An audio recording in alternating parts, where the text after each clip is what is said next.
অন্নপূর্ণা ভান্ডারের ফর্ম প্রকাশিত হয়েছে, আপনারা সকলেই জানেন। তো আপনি আপনার হাতে থাকা স্মার্টফোনটি দিয়ে সেই ফর্মটি কীভাবে ডাউনলোড করবেন এবং 12 পেজের এই ফর্মটিতে কি কি রয়েছে, কি কি ডকুমেন্টস লাগবে, কি ফর্মের মধ্যে রয়েছে, কি ফিল আপ করতে হবে, সমস্ত তথ্য এই ভিডিওর মধ্যে দেখানো হবে। সেই জন্য ভিডিওটা শেষ পর্যন্ত দেখুন, তাহলে আপনাকে আর হয়রান হতে হবে না এবং আপনি বুঝতে পারবেন যে কোন ডকুমেন্টসগুলো লাগবে এবং যে নতুন ফর্ম প্রকাশিত হয়েছে ফর্মে কি কি রয়েছে। তো চলুন আমরা ফর্মটা প্রথমে ডাউনলোড করে দেখাই, তারপরে ফর্মের মধ্যে কি রয়েছে স্টেপ বাই স্টেপ পরপর 12 পেজের যে ফর্ম সেই ফর্মটিতে কি কি রয়েছে সেগুলো আপনাদেরকে দেখাবো। অন্নপূর্ণা ফর্মটি কিভাবে ডাউনলোড করবেন সেটাকে দেখে নিন, তারপরে আপনাকে দেখাবো কিভাবে এই ফর্মটি আপনারা ফিল আপ করবেন। তো ডাউনলোড করার জন্য প্রথমে গুগল ওপেন করবেন, আপনার ক্রোম ব্রাউজার থেকে যে কোনো একটি খুলবেন, পেজ খুলে আপনি গুগলে সার্চ করবেন। এখানে 2-3 রকমভাবে সার্চ করা যায়। তো আমি যেহেতু সহজ যেটা সেটা আমি আপনাদেরকে দেখাচ্ছি। এখানে লিখবেন লক্ষ্মী ভাণ্ডার, লক্ষ্মী ভাণ্ডার, এ প্রথমে দেখবেন লক্ষ্মী ভাণ্ডার চলে আসবে। এটা লিখে সার্চ করলে অন্নপূর্ণা ভাণ্ডার আসবে, অথবা আপনি সার্চ করতে পারেন অন্নপূর্ণা যোজনা gov.in, এভাবে লিখলেও আসবে। আবার এটা লিখতে পারেন সোশ্যাল সিকিউরিটি .wb.gov.in, এই যে লেখাটা, এই লেখাটা লিখলেও প্রথমে দেখবেন এই ওয়েবসাইটটা আসবে। অর্থাৎ আপনি ওয়েবসাইটটা ভালো করে দেখে নিন, government of West Bengal social security .wb.gov.in, এটা হচ্ছে অরিজিনাল ওয়েবসাইট অন্নপূর্ণা যোজনার। তো অন্নপূর্ণা যোজনা যেটা রয়েছে এই প্রথম লিঙ্কটা দেখতে পাচ্ছেন, অন্নপূর্ণা যোজনা গভর্নমেন্ট অফ ওয়েস্ট বেঙ্গল, এই যে লিঙ্কটি, এই লিঙ্কটি আপনাকে ক্লিক করতে হবে। এই লিঙ্কটিতে ক্লিক করার পর এই লিঙ্কটিতে যদি না আসে তাহলে হবে না, কিন্তু এই লিঙ্কটি আপনাকে ওপেন করতে হবে যেভাবে হোক। তারপরে এই লিঙ্কটি ওপেন করার পর আপনি দেখতে পাবেন এখানে যে পোর্টালটি রয়েছে অন্নপূর্ণা যোজনার, এখানে গভর্নমেন্ট অফ ওয়েস্ট বেঙ্গলের যে অন্নপূর্ণা যোজনা পোর্টাল, এখানে 3টি ভাষায় ফর্মটি রয়েছে। এই পোর্টালটি সেম টু সেম ছিল এর আগে লক্ষ্মীর ভাণ্ডারের সময়, সেই জন্য শুধু কালারগুলো চেঞ্জ করা হয়েছে, তাছাড়া এরকমই ছিল। আর আরেকটি 3টি অপশান নিচে যে ফর্ম ডাউনলোডের 3টি অপশান, সেই 3টি অপশান নতুন করে অ্যাড করা হয়েছে। তাছাড়া এর আগে ট্র্যাক অ্যাপ্লিকেশন, এই যে অপশানটি, এই অপশানটি শুধু এর আগে ছিল। তাছাড়া এখন নতুন করে এই 3টি অপশান অ্যাড করা হয়েছে। ডাউনলোড প্রথমে দেখতেছেন ট্র্যাক অ্যাপ্লিকেশনের নিচে ডাউনলোড অন্নপূর্ণা যোজনা ফর্ম ইংলিশ, প্রথমে ইংলিশে ডাউনলোড করার জন্য দিয়েছে। তারপরে আপনাকে ডাউনলোড অন্নপূর্ণা যোজনা ফর্ম বাংলা, অর্থাৎ বাংলায় ডাউনলোড করতে পারবেন। তারপরে রয়েছে হিন্দি, অন্নপূর্ণা যোজনা কা ফর্ম ডাউনলোড করে হিন্দি মে, অর্থাৎ এটা হিন্দিতে ডাউনলোড করতে পারে। তো আমি আপনাদেরকে বাংলাতে ফর্মটি ডাউনলোড করব এবং ফর্মটির মধ্যে কি রয়েছে সমস্ত তথ্য স্টেপ বাই স্টেপ সহজ ভাষায় আপনাদেরকে বুঝিয়ে দেখাবো, সেই জন্য ভিডিওটি শেষ পর্যন্ত দেখবেন। তো আমি এখানে ডাউনলোড অন্নপূর্ণা যোজনা মাঝে যেটা রয়েছে বাংলা ফর্ম, সেটা আমি এখানে ক্লিক করলাম। আপনারাও ক্লিক করবেন, তাহলে এখানে দেখতে পাচ্ছেন ডাউনলোডের জন্য পারমিশন চাইবে। তো ডাউনলোড এগেইন, আমি এর আগে একবার ডাউনলোড করেছি সেই জন্য ডাউনলোড এগেইন দেখাচ্ছে। তো আপনারা ডাউনলোড করে নেবেন পারমিশন দিয়ে। তারপরে দেখতে পাচ্ছেন এই যে অন্নপূর্ণা যোজনার যে ফর্ম 13টি পেজের যে ফর্ম, এখানে দেখতে পাচ্ছেন 13টি পেজ রয়েছে। এই 13টি পেজের ফর্ম আপনাকে পূরণ করতে হবে। তো সেই ফর্মটি মানে যে এই 13টি পেজ, এটি কী রয়েছে এর মধ্যে, আর কি ফর্মের মধ্যে কি লিখতে হবে, সমস্ত বিষয় আমি আপনাদেরকে সহজ ভাষায় বুঝিয়ে বলবো। একটু ধৈর্য ধরুন, ভিডিওটা একটু লং হবে, কিন্তু আপনারা এটি ভিডিওটা দেখলে আর আপনাকে অন্য জায়গায় কোনো সমস্যায় পড়তে হবে না। তো এখানে দেখতে পাচ্ছেন অন্নপূর্ণা যোজনার পারিবারিক তথ্য সংগ্রহের ফর্ম, অর্থাৎ পরিবারের সকল সদস্যদের যে তথ্য, সেই সমস্ত তথ্য এখানে দিতে হবে।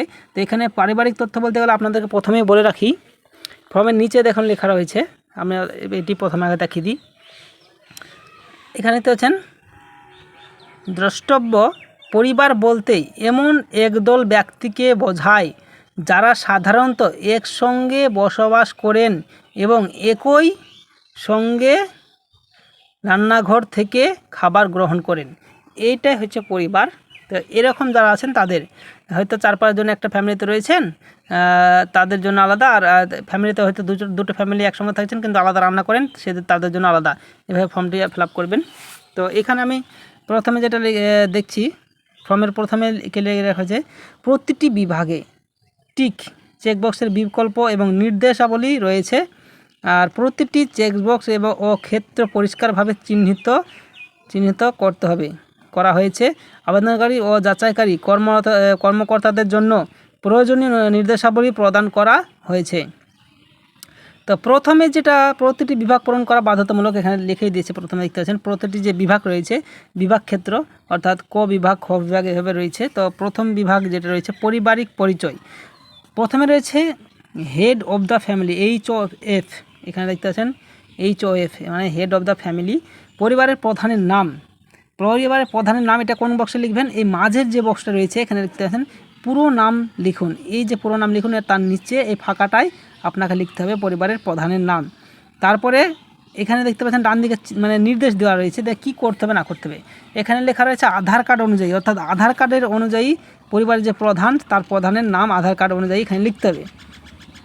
তারপরে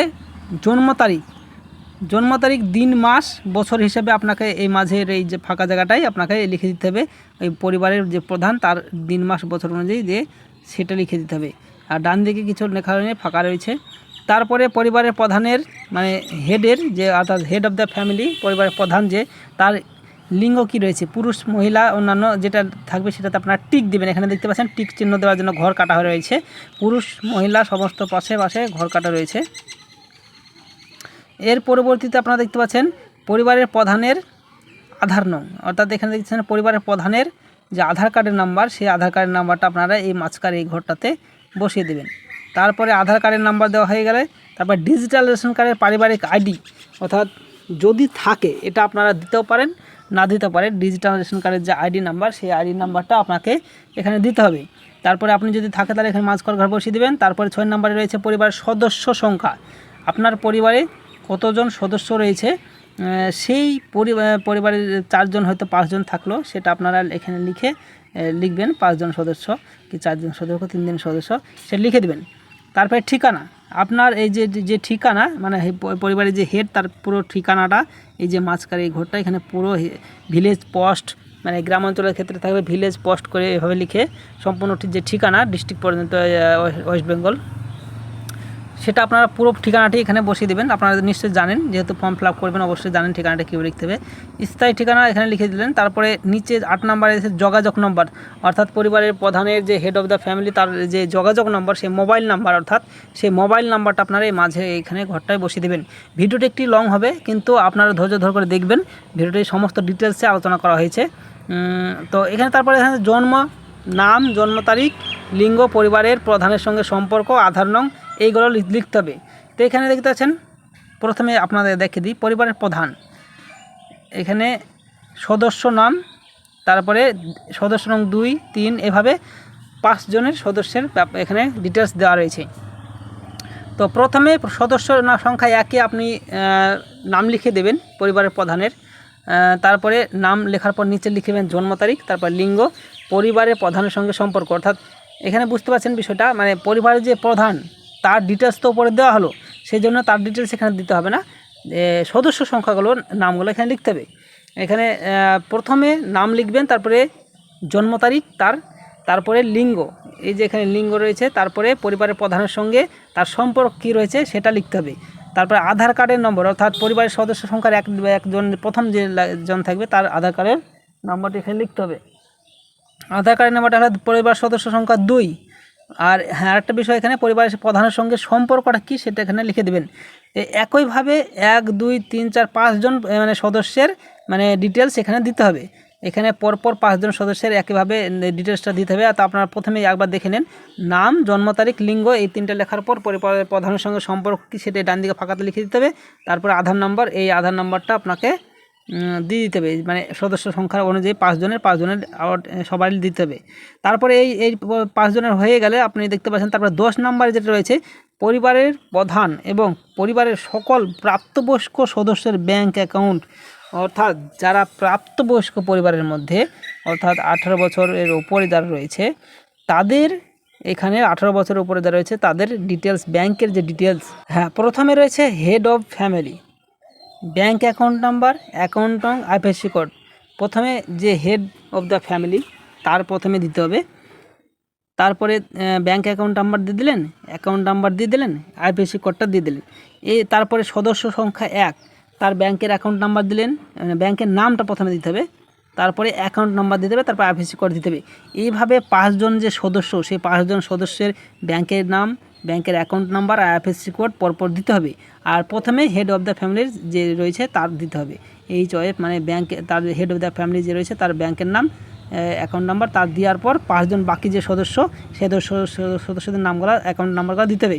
এখানে একটা কথা আপনাদেরকে বলে দিই, যদি কোনো সদস্যের মানে হয়তো ফ্যামিলিতে 3 জন যদি থাকে, তাহলে এখানে তো 5 জনের ডিটেলস দেওয়ার কথা রয়েছে। তো আপনি কি করবেন, আপনার নিষ্কার দুটো দেওয়ার দরকার নেই, 3 জন থাকলে 3 জনের দেবেন, 2 জন থাকলে 2 জনের দেবেন, 4 জন থাকলে 4 জনের দেবেন। এইভাবে ফর্মগুলো ফিল আপ করবেন। তারপরে 11 নম্বরে রয়েছে এপিক অর্থাৎ হেড অফ দ্য ফ্যামিলি এবং সকল প্রাপ্তবয়স্ক সদস্য ভোটার তালিকার অংশ নম্বর সহ, অর্থাৎ প্রত্যেকের যে ভোটার লিস্ট, সেই ভোটার কার্ড, সেই কার্ডের সমস্ত ডিটেলসটা দিতে হবে অংশ নম্বর সহ। তো এখানে দেখতে পাচ্ছেন হেড HOF এপিক নং মানে হেড অফ দ্য ফ্যামিলি, যে প্রথমে যার ডিটেলস দেওয়া হয়েছে তার এপিক নাম্বারটা দিতে হবে। তারপর বিধানসভা ক্ষেত্র ও অংশ নং, এখানে তার বিধানসভা ক্ষেত্র ও অংশ নংটা দিতে হবে। বিধানসভা ক্ষেত্র অংশ নং দেওয়ার হয়ে গেলে তারপর নিচে সদস্য সংখ্যা 1 এপিক নং দিতে হবে, বিধানসভা ক্ষেত্র এবং অংশ নং দিতে হবে। এইভাবে প্রত্যেকে 5 জনের ডিটেলস আপনারা দিয়ে দেবেন। 5 জনের সকলের না থাকলে যে কজনের আছে, অর্থাৎ 18 বছরের ঊর্ধ্বে যাদের আছে তাদের ডিটেলসগুলো এখানে দিবেন এপিক নাম্বার সহ। তার কারণ 18 বছর না হলে তো ভোটার কার্ডের নাম উঠবে না, সেই জন্য তাদের প্রত্যেকে দেওয়ার দরকার নেই, যে কজনের নাম আছে ভোটার কার্ডে তাদের দিতে হবে। তারপরে যেটা 17 নম্বরে রয়েছে, 12 নম্বরে রয়েছে বিভাগ 12 বিভাগে রয়েছে, সেটা হচ্ছে কি অসংরক্ষিত। এখানে আপনাদের ভালো করে বুঝিয়ে একটু,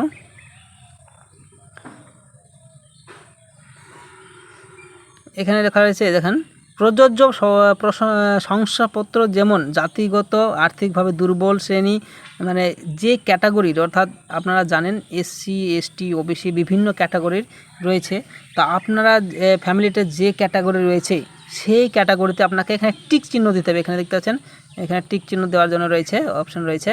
তো এখানে দেখতে পাচ্ছেন অসংরক্ষিত UR, তারপর অসংরক্ষিত আর্থিকভাবে দুর্বল, তারপর তপশিলি জাতি অর্থাৎ SC, তপশিলি উপজাতি অর্থাৎ ST, অন্যান্য অনগ্র শ্রেণী OBC, তারপর বিশেষভাবে ঝুঁকিপূর্ণ জাতি। তো আপনার যেটা হবে, তো বেশিরভাগ থাকবে SC ST OBC থাকবে, OBCটা বেশি থাকবে। তো এইভাবে আপনারা একটু দেখে নেবেন, দেখে আপনারা টিকটা দিয়ে দেবেন। এটা সকলে জানেন, বুঝতে পেরেছেন নিশ্চয়ই। তারপরে রেশন কার্ড এবং খাদ্য ভর্তুকি, আপনার কি ডিজিটাল রেশন কার্ড আছে? যদি থাকে তাহলে এখানে হ্যাঁ, আর যদি না থাকে তাহলে না এ টিক দেবেন। এটা হয়ে গেল। তারপরে আপনারা দেখবেন, যদি হ্যাঁ হয় তবে কার্ডের ধরন উল্লেখ করুন, অর্থাৎ ডিজিটাল রেশন কার্ড যদি থাকে তাহলে উপরে যদি হ্যাঁ টিক দেন, আর যদি তাহলে এখানে কোন ক্যাটাগরি কার্ড রয়েছে, অন্যদায় AAY না SPHH না RKSY1 RKSY2 PHH, যেই ক্যাটাগরির কার্ড থাকবে সেই ক্যাটাগরির পাশে আপনাকে টিক চিহ্নটা দিতে হবে। একইভাবে তারপরে 3 নম্বরে রয়েছে পরিবারটি রেশন দোকান থেকে মাসিক রেশন তুলেছেন কিনা, অর্থাৎ মাসে যে রেশন দেওয়া হয় প্রত্যেক মাসে, সেই মাসিক রেশন তুলেছেন কিনা সেটা এখানে টিক দিতে হবে। যদি মাসিক রেশন তুলে থাকেন তাহলে হ্যাঁ দিবেন, আর যদি না তুলে থাকেন তাহলে না টিক দিবেন। আশা করি সকলেই তুলেছেন, সেই জন্য হ্যাঁ টিক দিবেন। তারপরে সম্পদ অর্থাৎ বাড়ির ধরন, আপনার বাড়িটি 3 তলা 4 তলা 5 তলা কেমন টাইপের রয়েছে, আপনার বাড়িতে কি 3 বা 4 বেশি পাকা ঘর রয়েছে, 4টির বেশি 3টির বেশি পাকা ঘর রয়েছে কিনা, সেই বিষয়ে আপনাকে এখানে তথ্য দিতে হবে। যদি 3টের বেশি পাকা ঘর থাকে তাহলে হ্যাঁ টিক দিবেন, আর যদি না থাকে তাহলে না টিক দিবেন। ভিডিওটি একটু লং হচ্ছে, আবার বলছি আপনাদেরকে একটু ধৈর্য ধরে দেখবেন, তাহলে পুরো বিষয়টি আপনারা জানতে পারবেন, আর অন্য কোনো ভিডিও দেখার দরকার হবে না।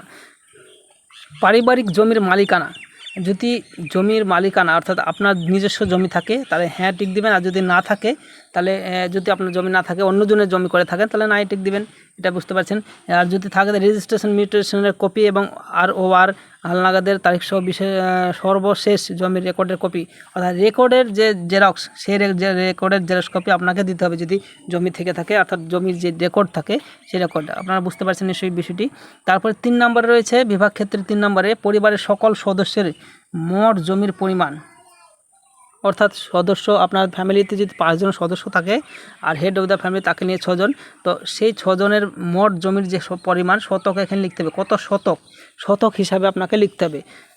50 শতক 30 শতক 40 শতক যতটুকুই হোক না কেন সেই ততটুকু লিখতে হবে। তা এখানে রেজিস্ট্রেশন নথি সর্বশেষ আওতায় জমির নথি।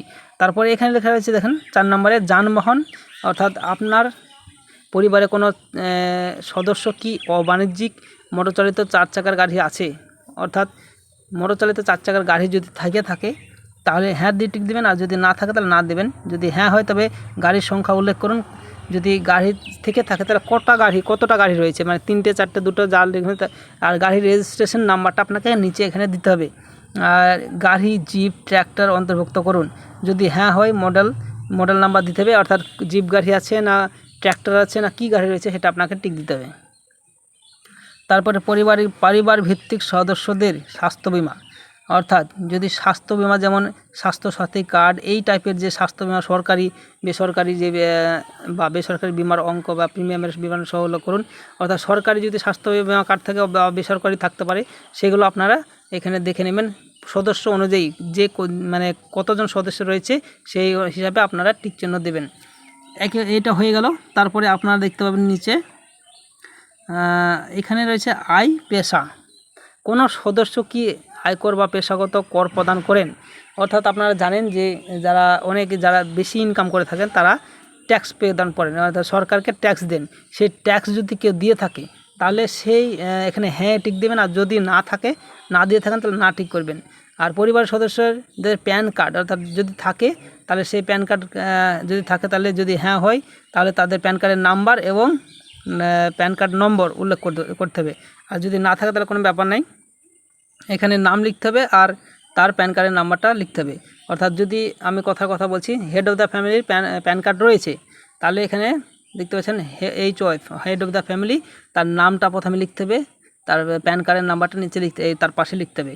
আর যদি সদস্য সংখ্যা 1-এর থাকে কিংবা 2-এর থাকে, যাদের থাকবে তাদের নামগালা 1 2 3 4 করে বসিয়ে দেবেন, দিয়ে তার পাশে নিচে প্যান কার্ডের নাম্বারটা দিয়ে দেবেন। এর থেকে সহজ করে আর বোঝানো যায় না আশা করি। তা আপনারা বুঝতে পারছেন নিশ্চয়ই বিষয়গুলি। তার 5 জন হয়ে গেল। তারপরে 3 নম্বরে আছে কর্মসংস্থানের ধরন, অর্থাৎ এখানে দেখতে পাচ্ছেন কি টাইপের কাজ করে, সরকারি ক্ষেত্রে কাজ করে না বেসরকারি কাজ করে না মাঠে কাটে না কি পরিযায়ী শ্রমিক না বেকার না কি অন্যান্য, যে এখানে সমস্ত পয়েন্টগুলো এখানে দেওয়া রয়েছে। সরকারি ক্ষেত্রে বেসরকারি পরিযায়ী শ্রমিক বেকার, আপনার যেটা রয়েছে আপনার ফ্যামিলিতে যে পজিশন রয়েছে সেই ধরনের কর্মসংস্থান হিসেবে আপনি এখানে টিক চিহ্নটা দিয়ে দেবেন। এখানে টিক চিহ্ন দেওয়ার জায়গা রয়েছে। যদি পরিযায়ী শ্রমিক হন তাহলে পরিযায়ী শ্রমিকের এখানে টিক দেবেন, আর বেকার হলে বেকারের এখানে টিক দেবেন, এখানে বেকারের জায়গা টিক দিবেন, অন্যান্য হলে অন্যান্যতে টিক দিবেন একইভাবে। তারপরে রয়েছে এখানে দেখতে পাচ্ছেন সদস্য সংখ্যা, এখানে পরিবারের প্রধান সে কি সরকারি কাজ করে, এখানে বিষয়টা ভালো করে বুঝুন। যদি পরিবারের প্রধান সরকারি কাজ করে থাকে তাহলে এখানে টিক দিতে হবে প্রথমে সরকারি ক্ষেত্রে, আর যদি বেসরকারিতে থাকে বেসরকারি, পরিযায়ী শ্রমিক হলে পরিযায়ী শ্রমিক, বেকার হলে বেকার। এইভাবে একইভাবে প্রত্যেক সদস্য 5 জন 6 জন যা আছে প্রত্যেকের এখানে ডিটেলসটা আপনারা যে যেরকম কাজ করে থাকে সেইভাবে এখানে দিতে হবে।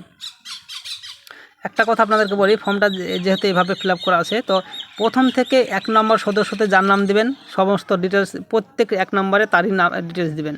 2 নম্বর সদস্যতে যার নাম দেবেন প্রত্যেক জায়গায় 2 নম্বর সদস্যের জায়গায় তারই ডিটেলস দেবেন। এইভাবে দিলে আপনাদের সুবিধা হবে। তার কারণ এখানে যদি আমি কথা বলছি, এখানে 3 নম্বর সদস্য সরকারি ক্ষেত্রে কাজ করে না, এখানে যেহেতু নাম নাই তাহলে 3 নম্বর সদস্য প্রথম থেকে যার দিয়েছেন তারই ডিটেলসটাই ধরা হবে। এইভাবে আপনারা ফিল আপটা করবেন।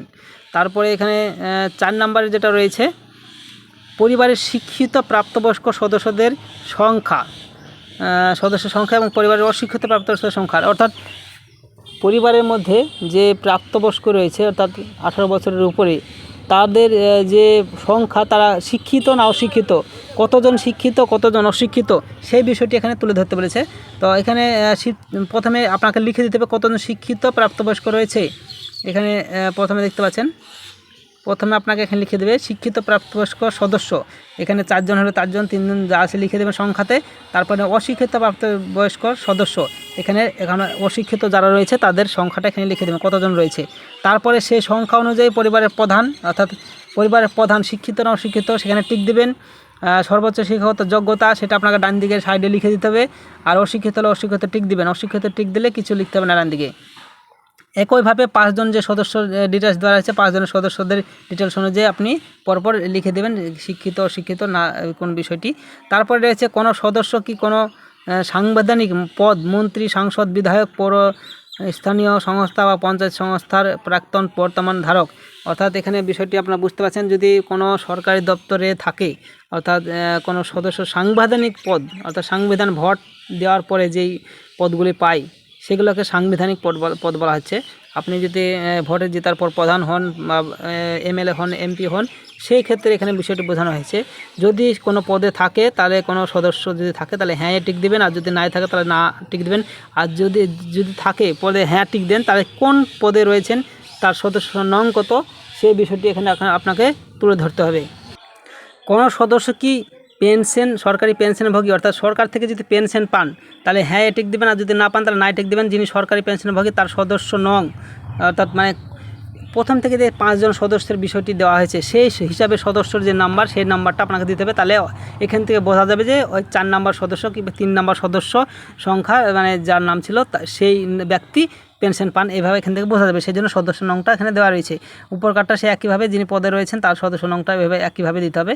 তারপরে রয়েছে কোনো সদস্য কি জিএসটির অধীনে নিবন্ধিত আছেন, অর্থাৎ জিএসটি অর্থাৎ সরকারি যে কর বা খাজনা জিএসটি দেওয়া হয় সেই জিএসটি যদি দিয়ে থাকেন তাহলে হ্যাঁ লিখবেন, আর যদি না দিয়ে থাকেন তাহলে না লিখবেন। এবং তাছাড়া এখানে জিএসটি যদি দিয়ে থাকেন তাহলে এখানে জিএসটির যে নাম্বার হয় সেই নাম্বারটা দিতে হবে। তারপরে এখানে পরিবারের মোট বার্ষিক আয় অর্থাৎ টাকায় এখানে লিখতে হবে, কত টাকা অঙ্কে লিখতে হবে। এখানে অঙ্কে টাকা লিখতে হবে, আর এখানে ডান দিকে অঙ্কে লিখতে হবে কত টাকা বার্ষিক মানে বছরে কত টাকা ইনকাম করেন সেই বিষয়টি এখানে দিতে হবে। অন্যান্য পরিচয় নথি অর্থাৎ সিএএ আবেদন এর বর্তমান অবস্থা যদি থাকে, অর্থাৎ সিএএ আবেদন বর্তমান অবস্থা যেটা রয়েছে সেই পরিবারের প্রযোজ্য নয় বা আবেদন করা হয়েছে যদি হ্যাঁ হয় আবেদন নং, এবং ইস্যু করা হয়েছে যদি হ্যাঁ হয় তাহলে সার্টিফিকেট নাম্বার। অর্থাৎ সি এর আওতায় যদি পড়েন তাহলে সেই সব যার নাম রয়েছে তো প্রত্যেকটা 5 জনের পরপর এখানে দেওয়া রয়েছে, তো আপনারা সেই সদস্য সংখ্যা অনুযায়ী দিয়ে দেবেন। তারপরে আরেকটা এখানে মেন বিষয় যেটা রয়েছে অন্যান্য কিষাণ ক্রেডিট কার্ড অর্থাৎ কিষাণ ক্রেডিট কার্ড যদি থাকে, মৎস্যজীবী ক্রেডিট কার্ড যদি দেখা যায়, শিল্পী ক্রেডিট কার্ড যদি করে থাকেন, এইসব যে কার্ডগুলো থাকে সেই সব কার্ডগুলো যদি থাকে তাহলে কার রয়েছে না রয়েছে সেগুলো এখানে দিতে হবে। পরিবারের প্রথমে হেড অফ দ্য প্রধান ফ্যামিলির হেড যে রয়েছে তার নাম্বারটা দিতে হবে, আর আইডি সংখ্যা দিতে হবে, আর যে ইস্যুতে তারিখ মানে ইস্যু করা হয়েছে যে তারিখে। এখানে বিষয়টা বুঝতে পারছেন তো? এই যে কিষাণ ক্রেডিট কার্ড, শিল্পী কার্ড, মৎস্যজীবী কার্ড এই কার্ডগুলো যাদের রয়েছে তাদের জন্য শুধু এখানে লিখতে হবে, তাছাড়া লেখা হবে না। তাদের ঘরগুলো ফাঁকা থাকবে, বাকি ঘরগুলো যাদের নেই কার্ড তাদের ফাঁকা থাকবে। তারপর 3 নম্বর এখানে রয়েছে যদি এসআইআরে নাম বাদ পড়ে তবে মামলাটি ট্রাইব্যুনালে বিচারাধীন কি না, অর্থাৎ আপনি এসআইআরে যে নাম বাদ গিয়েছে সেই জন্য আপনি ট্রাইব্যুনালে যদি আবেদন করে থাকেন তাহলে আপনাকে হ্যাঁ টিক দিতে হবে, আর যদি না করে থাকেন তাহলে না টিক দিবেন, আর প্রযোজ্য যদি হয় তাহলে না প্রযোজ্য নয় টিক দিবেন। তাছাড়া এখানে 5 জনের সদস্য যদি নাম ঠিক থাকে তাহলে এই ঘরটা আপনাদেরকে কিছু লিখতে হবে না, প্রযোজ্য নয় করে টিক দিয়ে দিবেন সব প্রত্যেকটাতে। তারপরে এখানে রয়েছে সামাজিক মর্যাদা এবং নির্ভরশীল ব্যক্তিগণ বিদ্যালয়ে অধ্যয়নরত পরিবারের সকল শিশুর বিবরণ, অর্থাৎ যে কতজন শিশু মানে 5 জনের মধ্যে 5 জন সদস্য সংখ্যা রয়েছে তার মধ্যে কতজন শিশু মানে পড়াশোনা করছে স্কুলে, আবার ছোটদের জন্য এটা শিশু সদস্য 1 শিশুর নাম, শ্রেণী, বিদ্যালয়ের নাম, ধরন, যেমন সরকারি সাহায্যপ্রাপ্ত বেসরকারি বিদ্যালয়, স্বীকৃত মাদ্রাসা, অন্যান্য মানে যেখানে পড়াশোনা করেন সরকারি স্কুলে যদি পড়াশোনা করেন তাহলে সরকারি এই জায়গাটায় টিক দিবেন, আর যদি না করেন তাহলে টিক দিবেন না। তারপরে এইভাবে প্রত্যেকটা সদস্যের ডিটেলস দিয়ে দেবেন যতজন পড়াশোনা করে স্কুলে বাচ্চাদের জন্য এটা করা হয়েছে। তারপরে শিশুদের টিকাকরণের বর্তমান অবস্থা অর্থাৎ কোন শিশু কি টিকাকরণ করেছে কি না, সেই বিষয়ে টিকাকরণ করা হয়েছে কি না করা হয়নি সেই বিষয়ে আপনাকে ডিটেলসটা এখানে দিতে হবে। এখানে 5 জন শিশুর মানে ডিটেলস 4 জন শিশুর ডিটেলস দেওয়া রয়েছে। তারপরে রয়েছে সরকারি প্রকল্পের আওতায় সুবিধা, আপনি কি কোনো সরকারি প্রকল্পের সুবিধা ডিবিটি এর মাধ্যমে পাচ্ছেন, অর্থাৎ যদি ডিবিটি লিঙ্কের মাধ্যমে কোনো সরকারি প্রকল্পের সুবিধা পেয়ে থাকেন তাহলে এখানে পরিবারের প্রধানের হ্যাঁ না। তারপরে প্রকল্পের নামটা আপনাকে দিতে হবে। এখানে 5 জন ব্যক্তির যে ডিটেলসটা সেটা দেওয়া রয়েছে, যদি 5 জনের মধ্যে কেউ সরকারি ডিবিটি লিঙ্কের মাধ্যমে টাকা পেয়ে থাকেন তাহলে এখানে হ্যাঁ টিক দিবেন, আর কি প্রকল্প সেটা লিখতে হবে। এখানে প্রথমে দেখা যাচ্ছে প্রকল্পের নাম লিখতে হবে। দেখেন প্রকল্পের নাম, আপনি কি এই প্রকল্পটি থেকে নিজেকে এখানে লেখা আছে প্রত্যাহার করতে চান, যদি হ্যাঁ বলেন তাহলে হ্যাঁ টিক দেবেন, আর যদি নাই হয় তাহলে নাই টিক দেবেন। এভাবে দেখে নেবেন একটু ফর্মটা। তারপরে এখানে 5 জন প্রকল্পের প্রত্যেকটা ডিটেলস রয়েছে, আপনারা 5 জনের এইভাবে দিবেন। তারপরে বাদ দেওয়া হলে কারণ অফিসার, এটা ওই সরি। তারপরে এখানে ঘোষণা ও সম্মতি, আমি এই মর্মে ঘোষণা করছি যে উপরে প্রদত্ত তথ্য আমার জ্ঞান ও মত বিশ্বাস অনুযায়ী সত্য এবং প্রযোজ্য ক্ষেত্রে আমি সকল সহায়ক নথি প্রদান করেছি এবং উপরের উল্লেখিত কোনো মানদণ্ড বা বাদ যায়নি। আমি অবগত যে আপনার প্রদত্ত কোনো তথ্য মিথ্যা প্রমাণিত হলে আমার সামাজিক সুরক্ষা সংক্রান্ত সুবিধাসমূহ বন্ধ হয়ে যেতে পারে। এবার এখানে আপনাকে স্বাক্ষর করতে হবে, যে মানে যার জন্য ভাণ্ডারটি করা হয়েছে, লক্ষ্মী ভাণ্ডারটি, বা হেড অফ দ্য ফ্যামিলি স্বাক্ষর করলেও হবে। তারপরে এখানে নির্দেশনা, এখানে যেহেতু কোনোভাবে স্বাক্ষর শুধু তাই লিখেছে, কোনোভাবে বলা হয়নি নির্দিষ্ট করে যে কাকে স্বাক্ষর করতে হবে, সেজন্য হেড অফ দ্য ফ্যামিলি স্বাক্ষর করলে হবে। তারপরে এখানে লিখতে পাচ্ছেন এখানে যে শুধুমাত্র সরকারি ব্যবহারের জন্য, নিচে যে বাদবাকিগুলো রয়েছে শুধুমাত্র সরকারি ব্যবহারের জন্য, এগুলো আপনাকে ফিল আপ করতে হবে না। আমি অন্নপূর্ণা যোজনা পারিবারিক স্তরের তথ্য সংগ্রহ ফর্ম সংক্রান্ত অনুসন্ধান প্রতিবেদন, এখানে আমি কন্যাপত্র এগুলো সরকারি যে অফিসার মানে জমা নেবেন সে এই ফর্মগুলো ফিল আপ করবে, আপনাকে কিছু করার দরকার নেই। আর নিচে স্বাক্ষর তারিখ এগুলো আপনাকে করে দেবেন। এই হচ্ছে ফর্ম।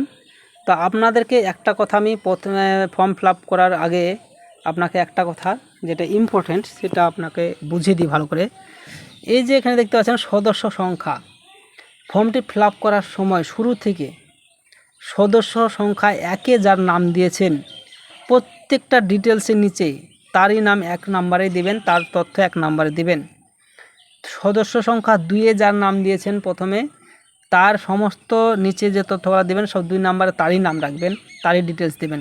এইভাবে 3, 4, 5 পর্যন্ত যে ডিটেলসগুলো রয়েছে প্রত্যেকের আপন আপন জায়গায় আপন আপন ওই সদস্য সংখ্যা হিসেবেই ডিটেলসগুলো পূরণ করবেন। তাহলে যে ফর্মটি দেখবেন তার সুবিধা হবে এবং ফর্মটি সঠিকভাবে পূরণ করা হবে। আর এই ফর্ম ফিল আপ বিষয়ে যদি কোনো রকম তথ্য জানা থাকে তাহলে অবশ্যই কমেন্ট করতে পারেন, আমি কমেন্টে অবশ্যই রিপ্লাই দেব। আর এই ভিডিওটি ভালো লাগলে চ্যানেলটিকে সাবস্ক্রাইব করবেন আর আপনাদের বন্ধুদেরকে শেয়ার করবেন, যেন এই সহজ ভাষায় এত সুন্দর করে বুঝিয়ে দেওয়া ফর্মটি সবাই জানতে পারে, সবাই বুঝতে পারে। বুঝতে অসুবিধা হলে এই ভিডিওটি দেখে সব ফর্মটি কীভাবে ফিল আপ করবে সেটা বুঝতে পারে। তো ভিডিওটি দেখার জন্য ধন্যবাদ সকলকে, সাথে থাকবেন। Thank you.